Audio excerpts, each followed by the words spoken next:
Au début des années 80, je me souviens des soirées où l'ambiance était chaude et les mecs rentraient. Stan Smith au pied, le regard froid. Ils scrutaient la salle, nos trois quarts en cul roulés autour du bras. Ray-Ban sur la tête, sur vêtements taquini. Pour les plus classes, des mocassins, des 8h10, bon retour chez vous si vous rejoignez France 2. Bonjour Sarah, comment ça va ce matin? Ça va bien et vous? Vous allez faire très bien parce que je sais que vous allez nous présenter non seulement le Mucem, ce fameux musée marseillais moderne qui laisse la place aux cultures, etc., mais qui s'intéresse aussi au football aujourd'hui. Mais oui. Alors c'est pour ceux qui aiment forcément le foot, plus ou moins belles affaires. Oui, non, ou qui ne connaissent mais pas, en tout cas qui ne détestent pas le foot. Voilà, ça c'était votre c'est cas. sûr. Non, moi je ne déteste Vous pas adorez. le foot. J'adore, et puis surtout, ce qui est le formidable, lieu. c'est qu'on laisse cette place-là d'exposition culturelle au football, qui est évidemment bien au-delà du simple sport. Pourquoi? Parce que c'est vrai que ces derniers temps, on a retenu quoi du sport? Le sport business, Ouais, c'est-à-dire des qu'on affaires, voit Blatter, des affaires,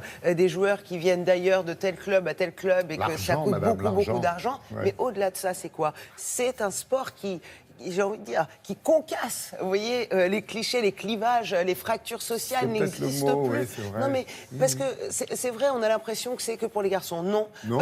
c'est Attendez. aussi bien sur le terrain que dans le public d'ailleurs.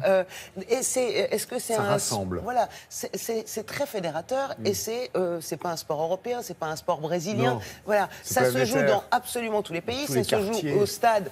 Comme dans les rues, vous avez raison, dans tous les quartiers, pauvres, riches. C'est ce que nous montre cette exposition à travers à peu près 300 objets, installations, photos, en 11 parties comme les 11 joueurs. Et ça se visite en 90 minutes, comme le temps C'est d'un malin. match. Regardez.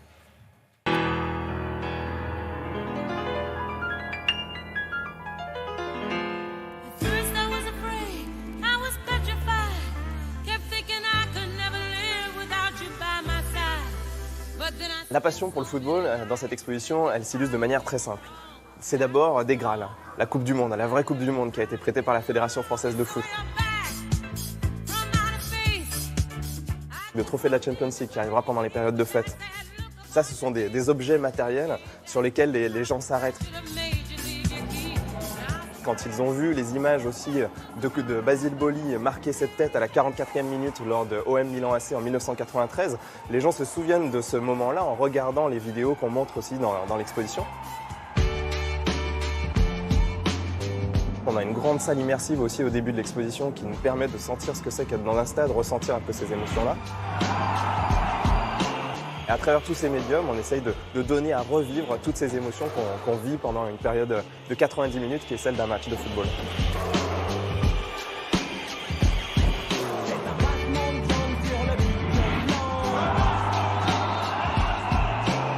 On a de l'art contemporain, Adel Abdessemed, Democratia, ou c'est aussi Floor Wessling, un designer hollandais qui a mélangé des maillots pour montrer par exemple la difficulté de supporter une équipe de foot à Madrid par exemple. Qu'est-ce qu'on choisit entre le Real de Madrid ou l'Atlético de Madrid? Qu'est-ce qu'on choisit à Istanbul entre Beşiktaş, Fenerbahçe, Galatasaray?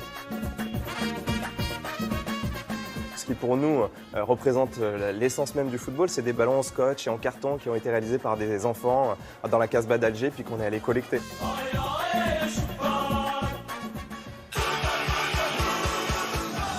Mais il existe aussi un autre football, c'est le foot business qu'on connaît aussi, avec les affaires de corruption de Sepp Blatter ou toutes les affaires qu'on a pu entendre depuis des dizaines et des vingtaines d'années. On a voulu simplement montrer que ces deux footballs existaient et qu'en fait, ils se nourrissaient de valeurs différentes. L'idée, en fait, c'est de dire que le football reflète la société dans laquelle nous vivons.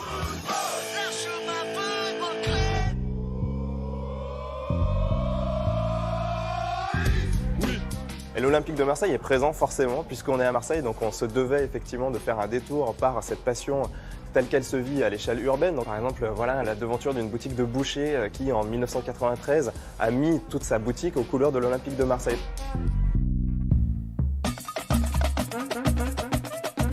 Le discours principal qu'on voulait transmettre avec cette exposition, c'était de dire que les amoureux des musées se retrouveront et que les amoureux du foot se retrouveront également. Que les deux publics vont pouvoir se croiser, parler, dialoguer et voir que le football, c'est un vrai reflet de nos sociétés et qu'il nous parle du monde dans lequel nous vivons.